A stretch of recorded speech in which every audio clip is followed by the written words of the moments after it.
a very brief commentary. All right, we're playing our first 1700, I believe. Zlatko Savica, rated 1706.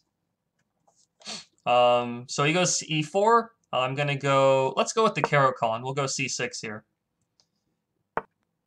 Thanks for the advice, by the way. Help me get from 900 to 1,000. Oh, that's awesome. Congratulations.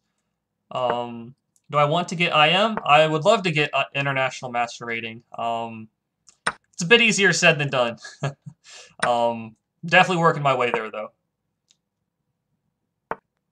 All right, just retreat. Yeah, I do. I seek a base rating plus 100 and about 50 points higher rated than me. Is the seek that I have out there. All right, we're gonna play knight d7, h6,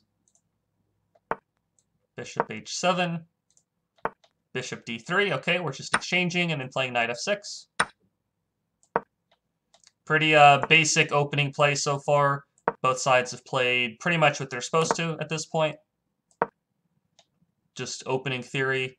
That's why both sides are going through it fairly quickly. 94. I think we're just going to exchange and then go back to f6 here. And castle queenside pretty soon. Next we'll play c5. c5 in order to counterattack the center here.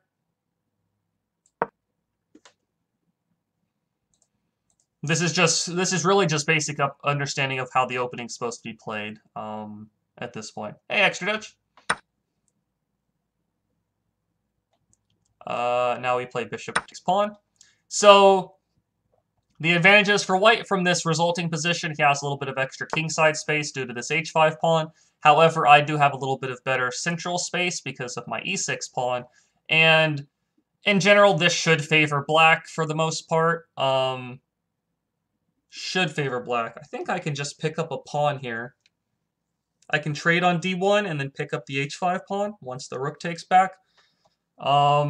That seems like the best way to go. Don't see any downsides.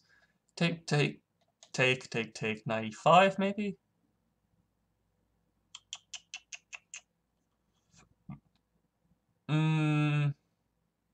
Maybe not just yet.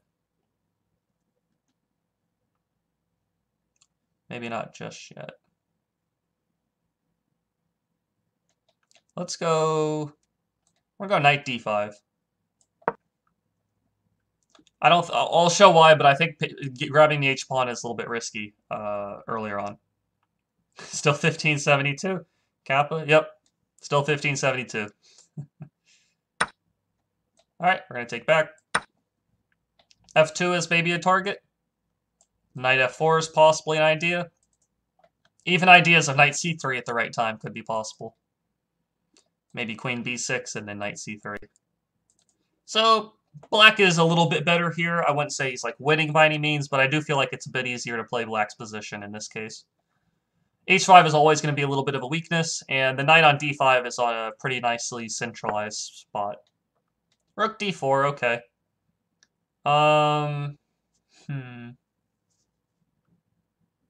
Rook c4 is definitely a big threat. We don't want to allow that at all. That would be a big no-no. I think we just play knight to b6. Cover the c4 square. This also opens up an attack on the h5 pawn. And we're offering a rook trade. Okay, plays rook d1. I could take h5 immediately. I don't think there's a downside. Rook takes, or queen takes h5. Mass trade. He gets a check in somewhere maybe. I just block with my queen. I don't think there's a downside here. Or at least I'm not seeing it. Alright, looks like I think we're just picking up a free pawn. No, I mean, like I missed your stream. Like I wish you would stream. It was fun. Oh, okay. Oh, you're talking logically compromised. Okay. Hey, LC, I missed your stream. I haven't streamed in about 3 weeks. You haven't missed anything. Alright, so we're just exchanging the rooks here. I believe that's fine. Rook takes back, and then rook to d8, I believe is okay.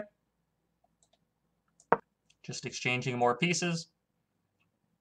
He can't ever play a5 anyways because I play queen takes a5. So, not even really a threat there. If he plays a5, I'm just grabbing it. If not, I'll probably just play queen to d5 to centralize everything, and we're pretty good there. Just centralize.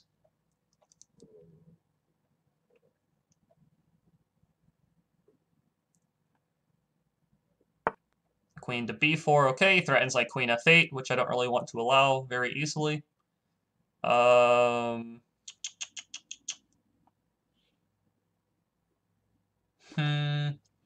We could play queen to d1 check, king move, and then take the c2 pawn, but then he checks, I move, he takes. It's a little... not really what I want to allow necessarily. I think I'm just going to go king c7 here.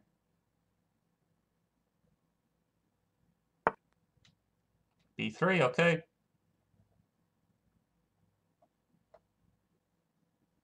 I think I'm going to play f6 just to play e5.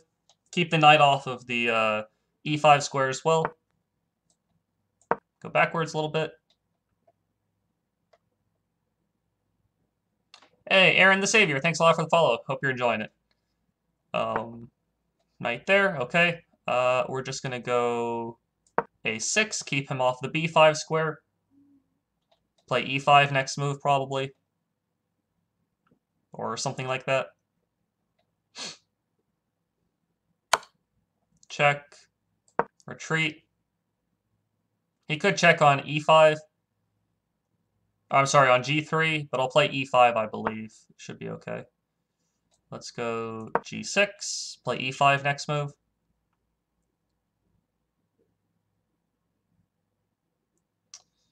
And Confused Draft, thanks a lot for the follow too. Hope you're enjoying it. We're playing e5, kicking that knight.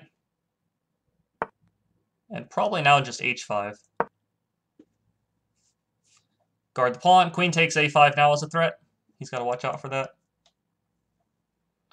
We're up, let's see, 4, 5, 6. We're up one pawn, so now it's kind of just about the technicality of converting here.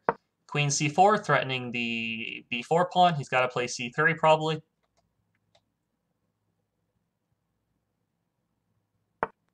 Okay. Now we're going to play king a8. We're going to reroute the knight, like b8 to c6 is the idea here, I think.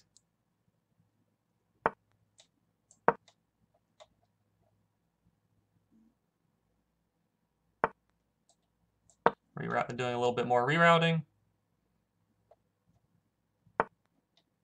Okay, an exchange is perfectly fine with me. Play f5.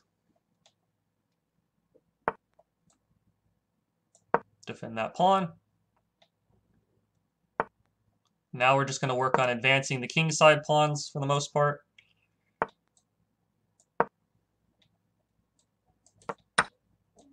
Take, so now e4 check is going to come. Now we're just going to walk the king a little closer. A little closer. A little bit closer. f4 next move, probably.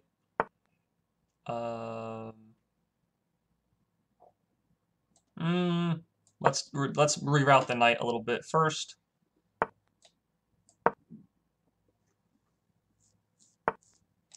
Knight g5. We're going to go knight e4 next move. Hit the g3 pawn. Now the g3 pawn is lost. Pick up g3.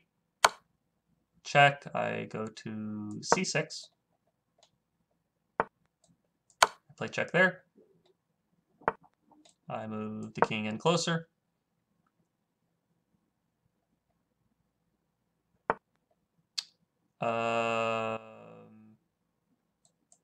We're gonna play it very. This is playing it very safe, actually. Maybe a little too safe, actually. Let's check there. I believe. Let's go g3. Now we're just gonna move the king over and grab this pawn. Once we pick up this pawn, it's pretty much Not a whole lot he can do.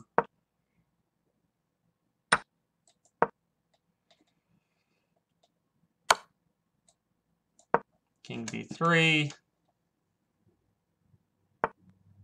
a4. There's no way he can stop this pawn now. a3. a2. Make a queen. Queen here.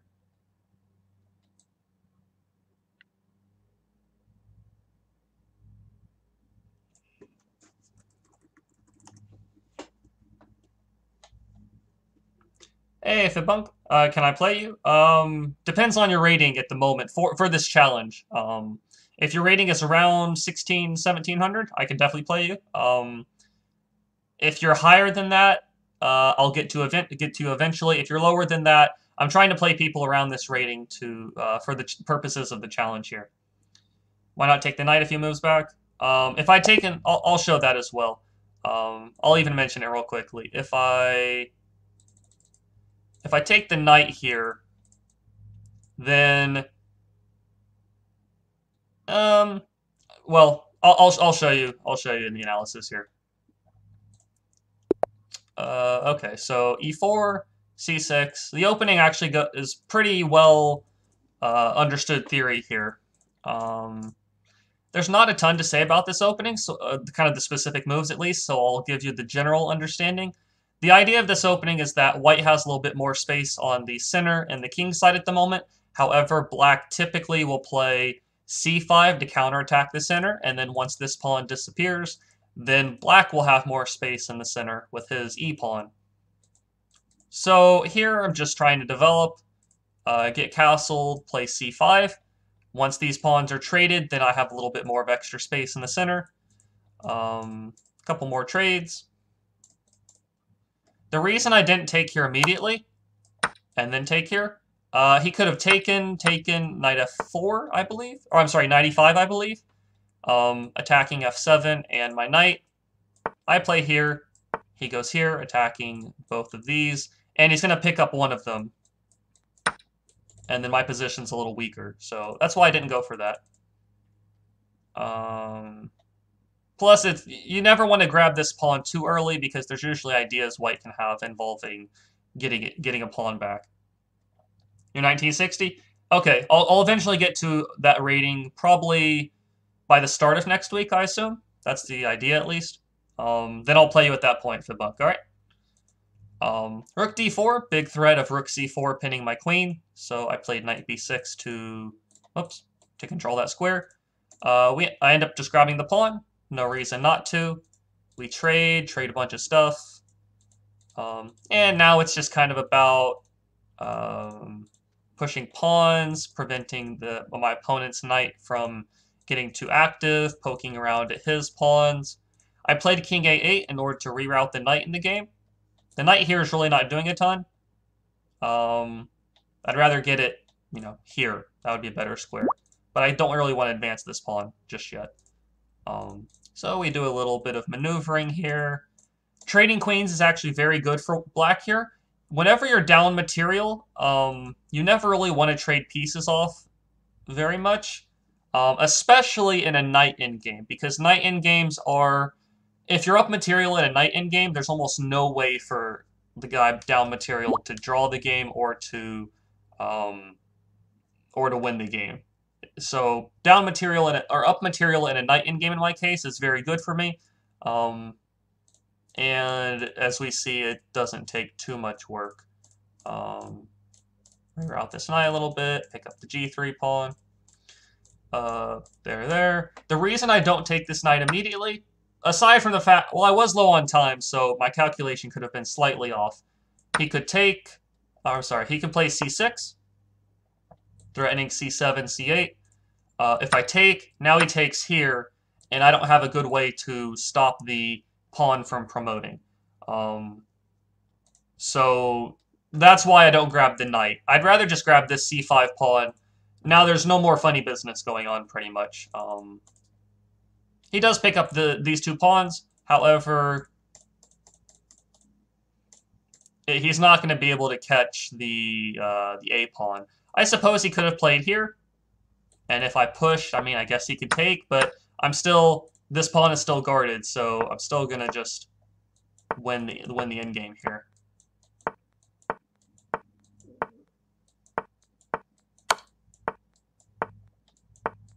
Something like that. Wins pretty easily for black. So 1731 now.